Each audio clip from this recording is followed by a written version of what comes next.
The peaceful neighborhood is disrupted when Karen from the HOA repeatedly knocks over a homeowner's trash can, claiming it doesn't meet community standards. It was the kind of neighborhood that looked picture-perfect at first glance. The lawns were always trimmed, the mailboxes stood evenly spaced, and every driveway seemed to shine from recent power washes.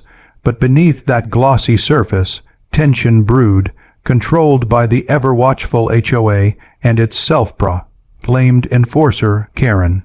She wasn't an elected leader, but she walked around as though she were queen of the cul-de-sac.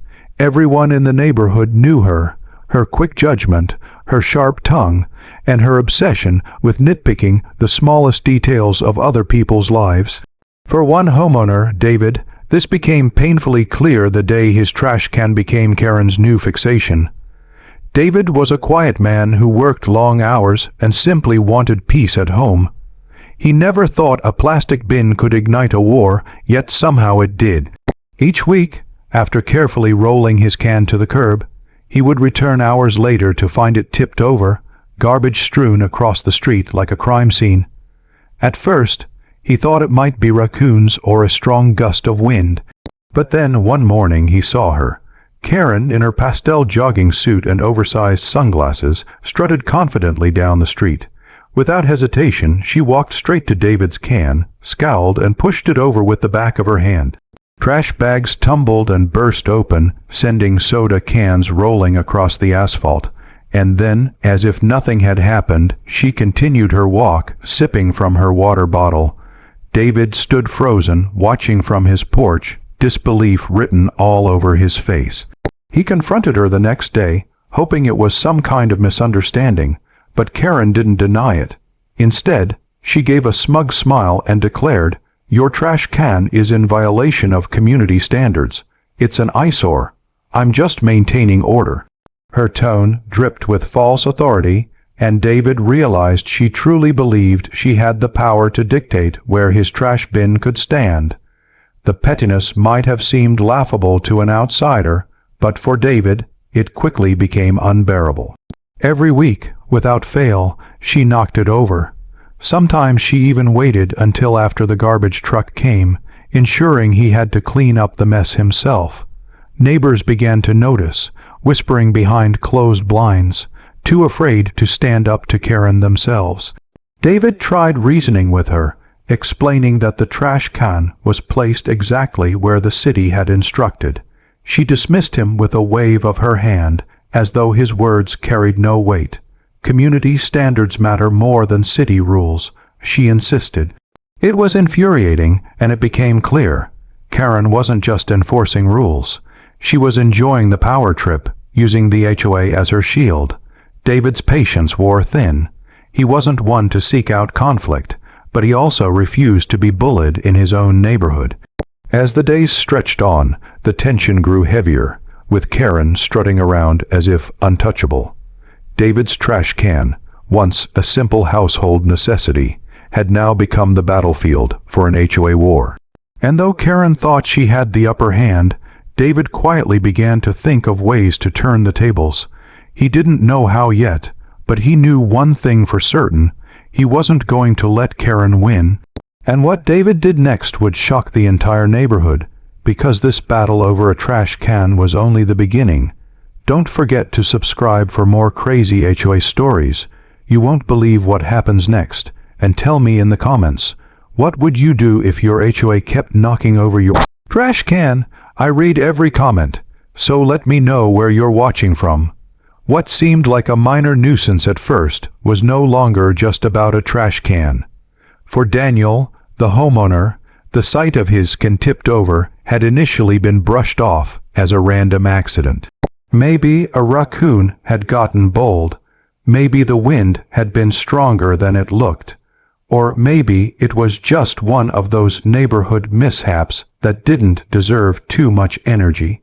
But when it kept happening, always on trash day, always at the same time in the early morning, he began to realize it wasn't an accident at all.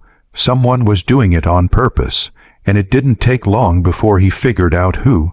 Karen, she wasn't just any neighbor.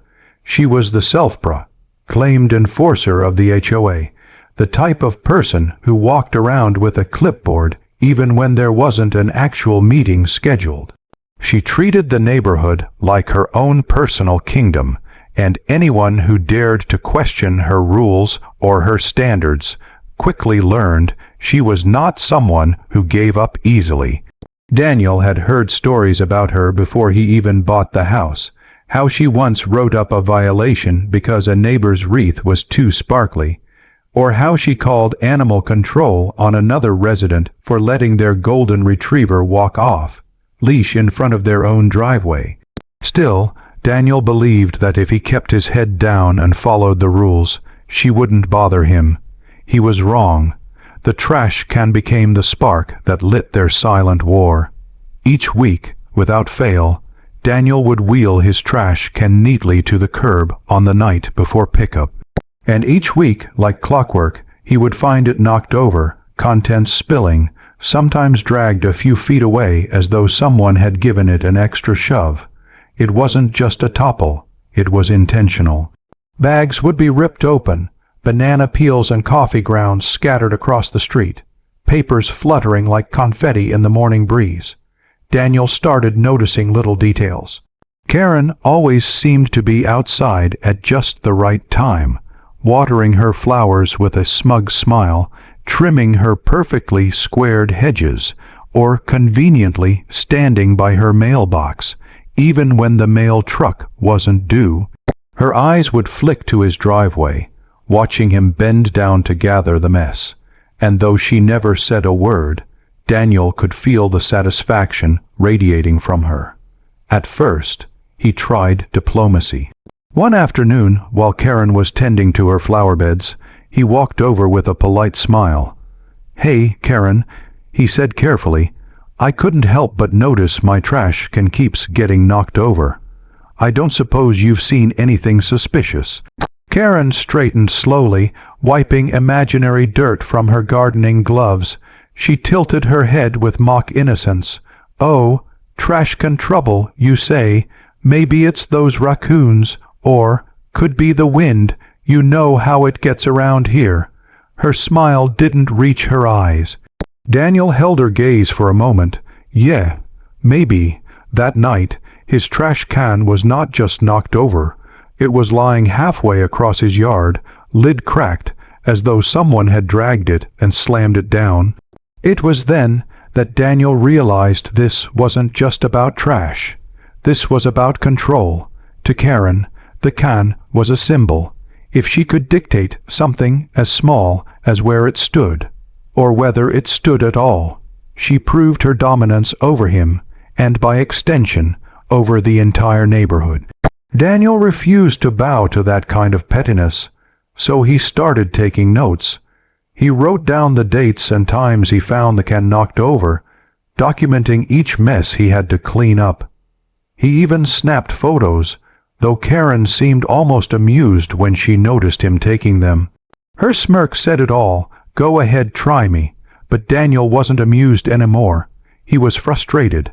The constant cleaning, the embarrassment of neighbors driving by as he scrambled to pick up spilled trash, the feeling of being singled out. It all built up inside him like pressure in a sealed jar. And one morning, as he crouched down to pick up a soggy cereal box from the gutter, his teenage daughter, Emily, came outside. She rubbed her eyes, still in pajamas. "Dad, why are you always cleaning that up? Did someone do this on purpose?" Daniel froze for a moment, then sighed. He didn't want her dragged into this mess, but he also didn't want her to think this was normal. "Yeah, sweetheart, I think someone did." Emily frowned, her youthful sense of justice igniting. "That's not fair. You should do something." Her words lingered in his mind long after she went back inside. She was right. He should do something, and the more he thought about it, the more he realized that trash can wasn't just about garbage anymore. It was about standing up to someone who thought they could push him around.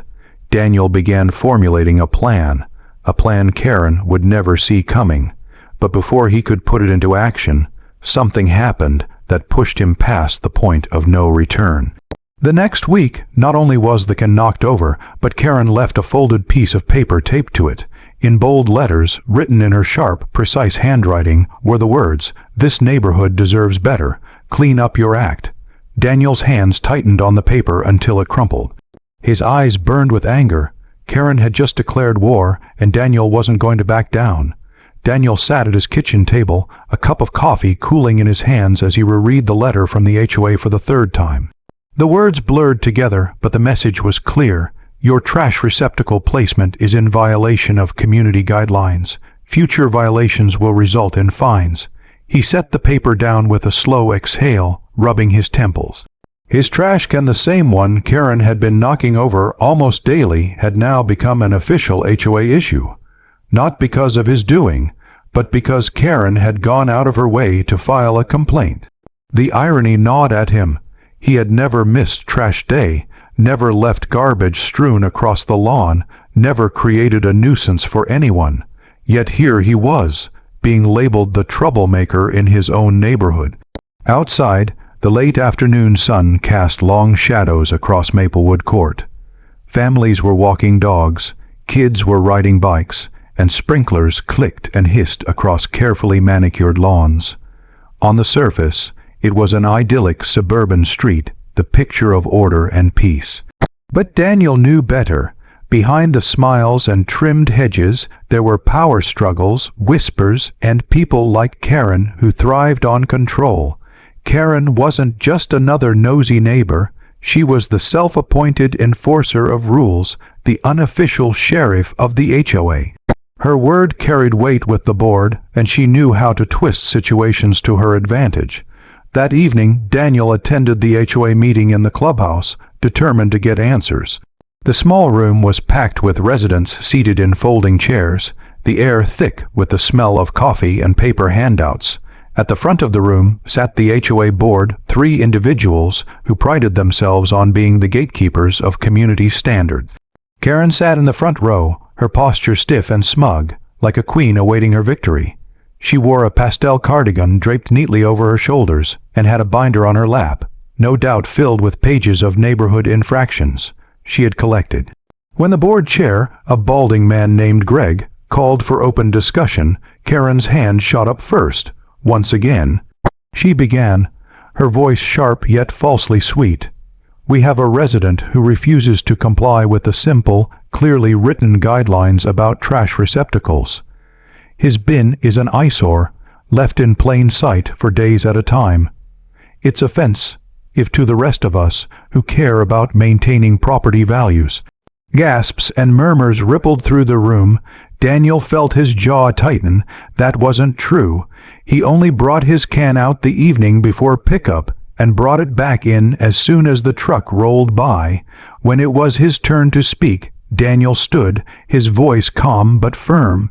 With all due respect, my trash can is placed exactly where it should be, the night before collection, like everyone else's. The only reason it's ever been in the street or knocked over is because someone, his eyes flicked briefly toward Karen, keeps pushing it over. The room stirred with whispers. A few neighbors glanced toward Karen, who scoffed loudly. That's ridiculous, she snapped. Why would I waste my time with something so petty? Daniel opened his mouth to respond, but the board chair raised a hand. Let's keep this civil.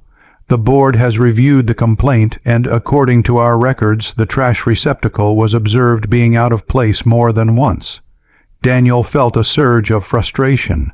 Observed by who? The chair hesitated. Karen leaned forward with a victorious smile. By me, and I documented it. She held up her phone like a trophy. Daniel's chest tightened as the realization sank in. She had orchestrated the entire thing. She was creating the problem and then reporting it to the HOA as if she were the solution. And the board, instead of questioning her motives, was eating out of her hand. Greg cleared his throat. We're not here to assign blame, but rules are rules. Mr. Hart, please ensure your trash receptacle is stored properly at all times. Failure to do so will result in fines. The words landed like a gavel striking. The meeting moved on, but Daniel barely heard the rest. He sat back down, his fists clenched under the table, his heart pounding. Karen turned slightly in her chair, just enough to catch his eye. She smirked, a silent message, "I win." That night, as Daniel walked home under the glow of streetlights, his mind raced. It wasn't about the trash can anymore. It wasn't even about the HOA rules. It was about principle, about being pushed around by someone who thrived on control and manipulation. Karen had crossed a line, and the HOA had made it clear they wouldn't protect him. That left Daniel with one option: protect himself. Standing in his garage, he glanced at the trash can sitting innocently in the corner. An idea began to form. He didn't want revenge. He wanted justice, and maybe, just maybe, he could finally teach Karen a lesson she would never forget. He picked up his phone and began making a list of supplies. His plan would take some time to set up, but once it was in place, Karen wouldn't see it coming. Daniel looked at the can one last time, his mind sharpening with determination. If it's a battle she wants, he muttered under his breath, it's a battle she'll get. What he didn't know, however, was that Karen was already planning her next move, one that would push their standoff to an entirely new level. Late one evening, when the neighborhood was wrapped in the hush of crickets and the occasional flicker of porch lights, David moved with quiet determination. He had reached his breaking point. For weeks, the constant harassment from Karen, the woman who had taken it upon herself to police his every move, had worn him thin. Each time he set out his trash can, she would knock it over, leaving garbage strewn across the driveway and sometimes even into the street. It was humiliating. Neighbors would glance his way, pity in their eyes, while Karen would stand smugly at her window, sipping tea as though she were restoring some twisted form of justice. But tonight was different. Tonight, David was taking matters into his own hands. He had spent the past few days quietly planning while keeping up the appearance of compliance. During the day, he smiled politely, waved to neighbors, and even nodded curtly at Karen when she sneered his way. But once the sun dipped below the horizon, his true plan unfolded. David stepped out into the cool night, dressed in a plain black hoodie and work gloves. He wheeled the trash can out from its usual place beside the garage and positioned it under the yellow glow of the street lamp. Then, crouching low, he carefully opened the lid. Inside the trash can wasn't just the usual liner and bin. He had installed something new, something unexpected. Using an old but reliable car battery, a simple motion sensor, and a compact speaker system he'd tinkered with in his garage, David had created a harmless but startling deterrent. His invention wasn't dangerous, but it was designed to deliver one thing Karen wasn't prepared for: shock, not electrical, but psychological. The setup was clever. The motion sensor, nestled discreetly at the lip of the trash can, would detect any sudden jostle or tilt. When triggered, it would activate the speaker hidden in the bottom of the bin.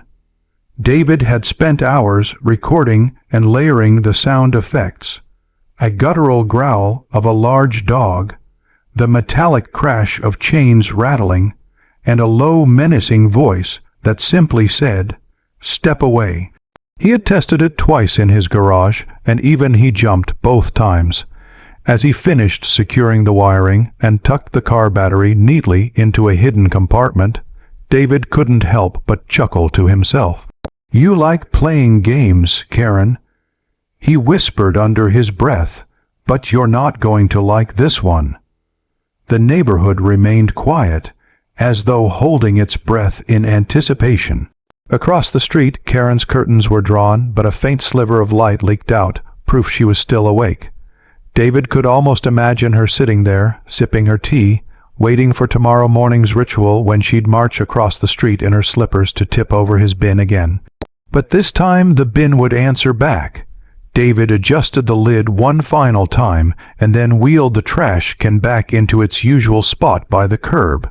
From the outside, it looked perfectly normal, just another bin ready for collection day. But inside, it was armed with something that would finally turn the tables. As he stepped back into his garage, David felt an unusual calm settle over him. For the first time in weeks, he wasn't dreading the morning. He was looking forward to it. Still, as he prepared to close the garage door, a flicker of doubt crossed his mind. What if the HOA somehow found out about his installation? They already seemed eager to side with Karen on every petty complaint. Would they accuse him of violating some obscure rule about modifications to trash receptacles? The thought made him pause, but then he shook it off. Let them try. He muttered. This wasn't about rules anymore. It was about standing up for himself. The clock ticked past midnight, and David finally headed inside. He turned off the lights, sat on the couch, and allowed himself a rare smile. The trap was set, and yet, as the night grew deeper, something strange happened. Just before drifting to sleep, David thought he heard faint footsteps outside, slow, deliberate, and too close to his driveway. His heart thumped. Was Karen already snooping around even at this hour? He rushed to the window, peeking carefully through the blinds. The trash can stood perfectly still under the streetlight, untouched. The street was empty.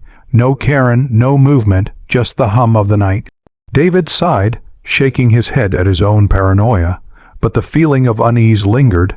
He didn't know it yet, but the real test of his secret installation was about to begin sooner than he thought. Who is outside, and will the trap trigger before morning? The sun rose lazily over the neighborhood, spilling soft golden light across the manicured lawns and neatly trimmed hedges of Willow Creek estates. Birds chirped along the rooftops, and a gentle breeze carried the smell of freshly cut grass. It was the kind of serene suburban morning that promised peace, except for one person, Karen. She emerged from her two-story colonial-style home with the same smug air she carried every day. Dressed in a pressed floral blouse, khaki caprice, and her ever-present oversized sunglasses, she strutted toward her driveway with her little yappy dog, Muffin, in tow. To the neighbors, she pretended to be the picture of suburban grace. But to Michael, the homeowner she had been tormenting, she was the embodiment of chaos.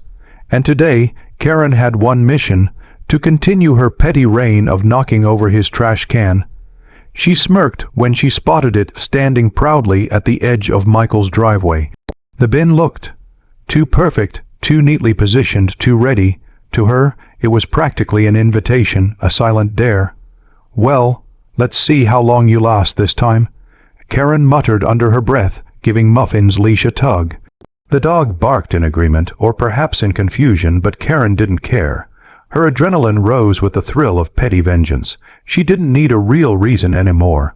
In her mind, Michael was challenging her authority in the neighborhood, and she wasn't about to lose. Meanwhile, Michael watched from inside his living room, sitting quietly in the shadows behind the curtains. He had stayed up late the night before, carefully preparing the trash can, making sure his plan was flawless. His heart pounded now, not from fear, but from the anticipation of what was about to unfold.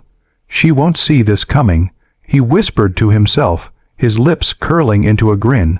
Karen approached, heels clicking against the sidewalk. She gave a quick glance around, making sure no one was watching.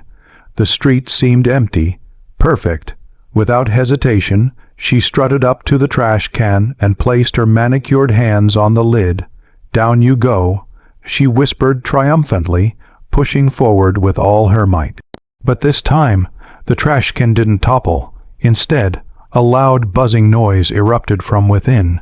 Karen froze, her hands jerking back instinctively. Her face contorted with confusion as a hidden mechanism inside the bin came to life.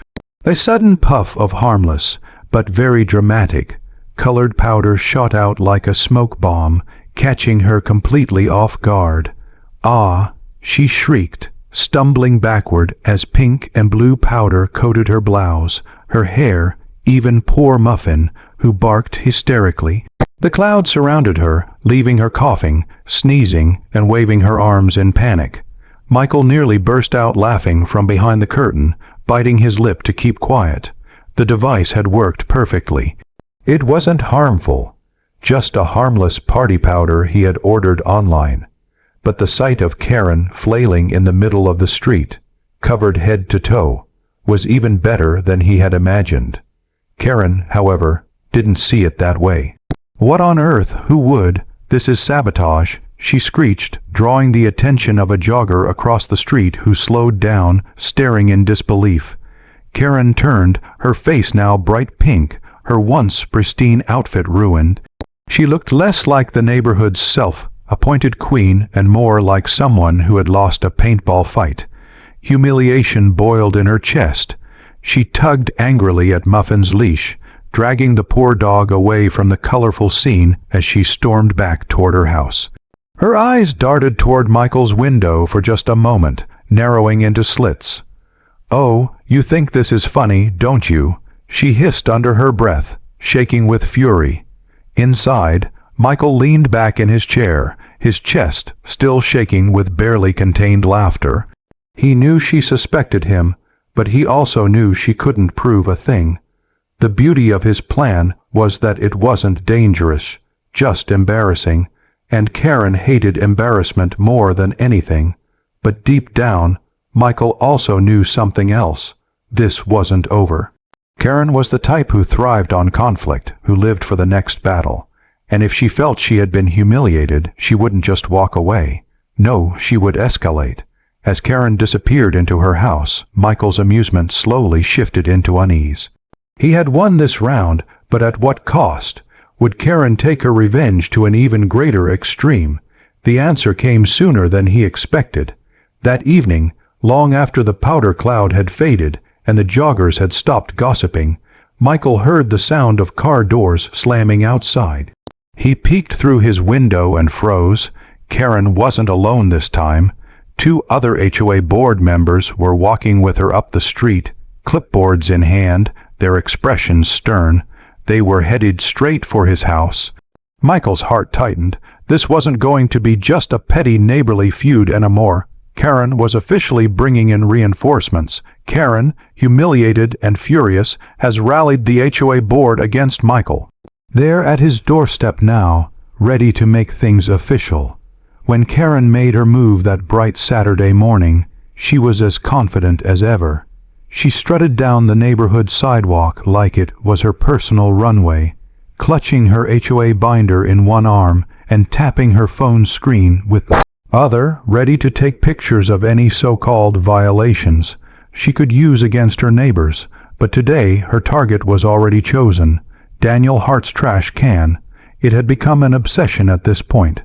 Every week, without fail, she had found some excuse to knock it over, shove it slightly off the curb, or tilt it just enough so garbage spilled out. She'd mutter things like, "He should learn to keep things neat," or "That's not HOA compliant." Even though everyone else's trash cans looked exactly the same, neighbors had started whispering about her antics. Some shook their heads, others laughed quietly, but nobody dared to challenge her.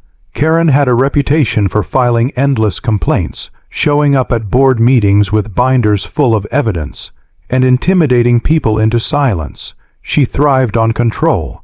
But this morning, Daniel had prepared something Karen could never have anticipated.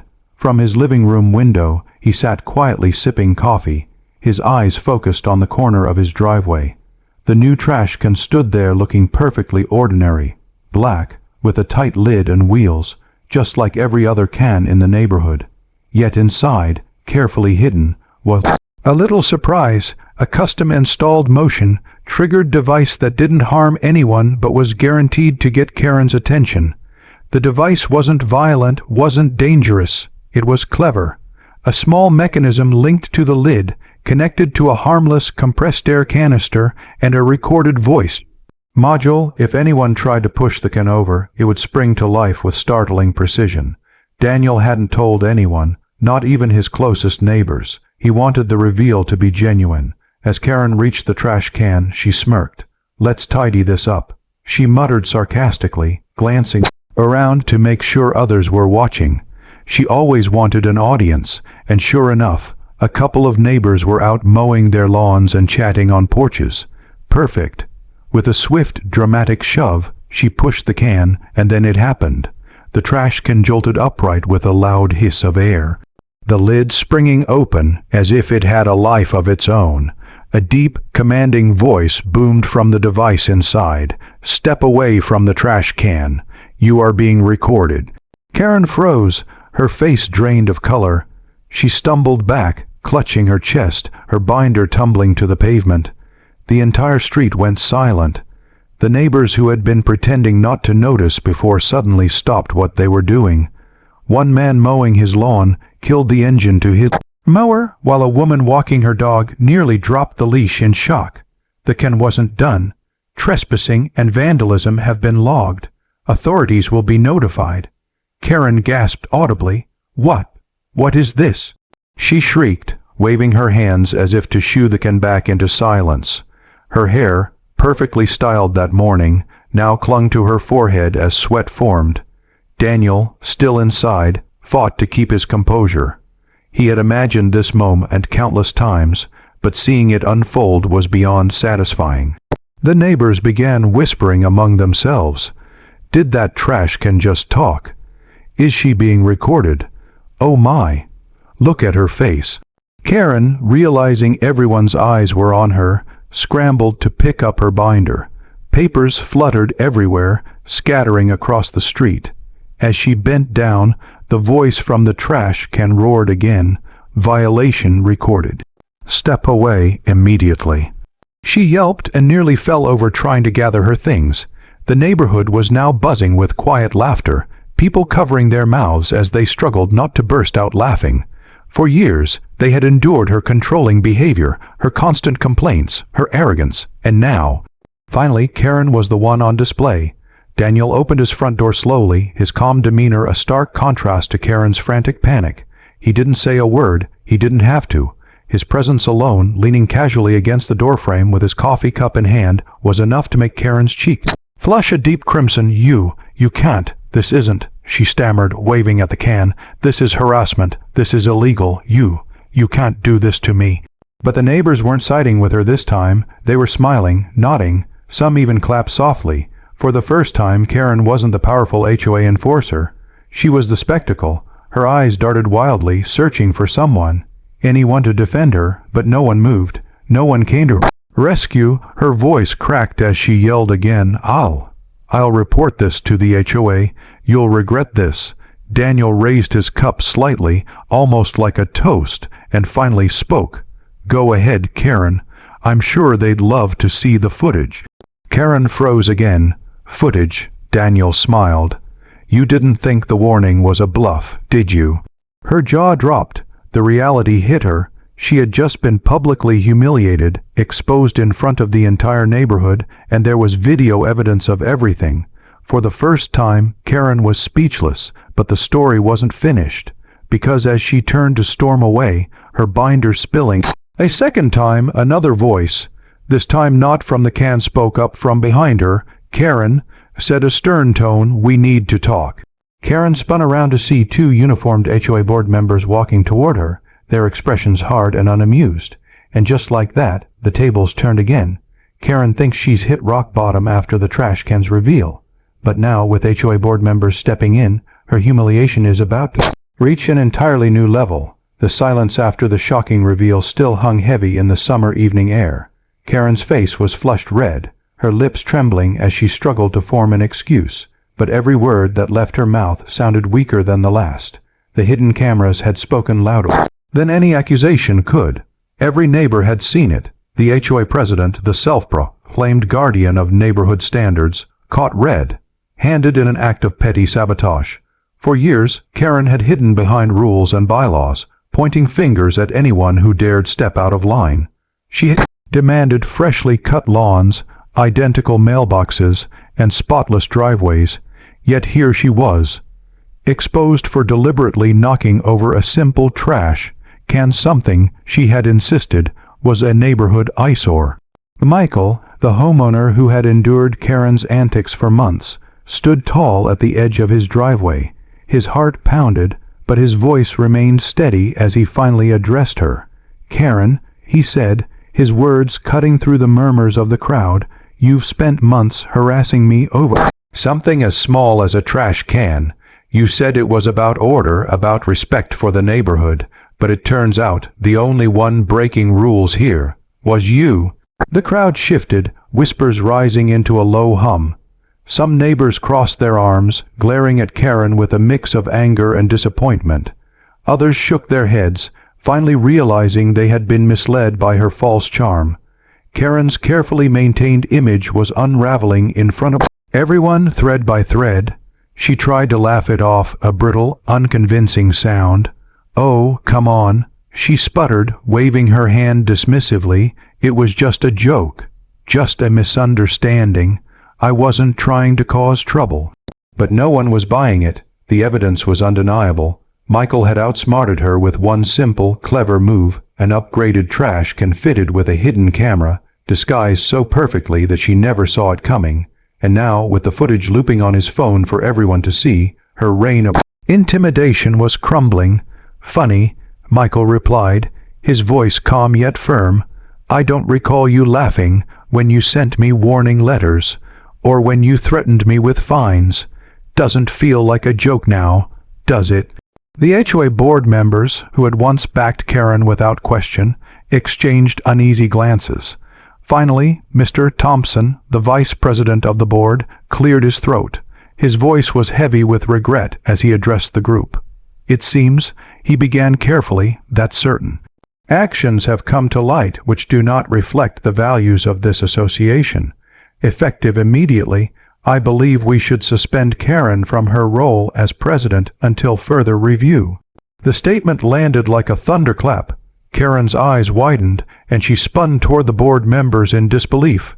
"What? You can't do this. I am this HOA." She cried, but her words only fueled the resentment simmering among her neighbors. For the first time in years, people felt free to speak. "You've gone too far, Karen," one man called out from the crowd. "My kids were scared to ride their bikes past your house because of how you yelled at them," added another. "You've embarrassed this neighborhood enough." A woman chimed in, shaking her head. Karen's composure cracked completely. She turned to Michael, pointing a trembling finger. "This is your fault." "You set me up." But Michael didn't flinch. "No, Karen, you set yourself up. All I did was give you the chance to show who you really are." The words stung more than any punishment. She opened her mouth to retort, but no words came. She was cornered, not by Michael alone, but by the truth, by her neighbors, by the very people she had claimed to protect. The HOA meeting scheduled for the following week became the most crowded in years. Everyone showed up, eager to see what would happen next. Michael arrived quietly, nodding to those who offered him pats on the back or whispered words of support. When the meeting began, Karen attempted one last desperate defense. She rambled about selective editing and misunderstood intentions, but the board had already made its decision. The vote was swift and unanimous. Karen was removed as president of the HOA. A hush fell over the room as the gavel came down. For the first time in years, the neighborhood felt a shift, a release of tension that had lingered in the air far too long. Michael didn't gloat. He didn't need to. Instead, he stood, addressing the room with quiet dignity. "This was never about revenge," he said. "It was about fairness. We all want to live in a community we're proud of.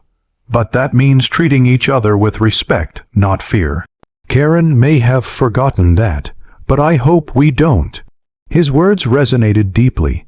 The room erupted in applause, not for him alone, but for the idea that things could change, that the neighborhood could finally be free from the shadow of unnecessary control.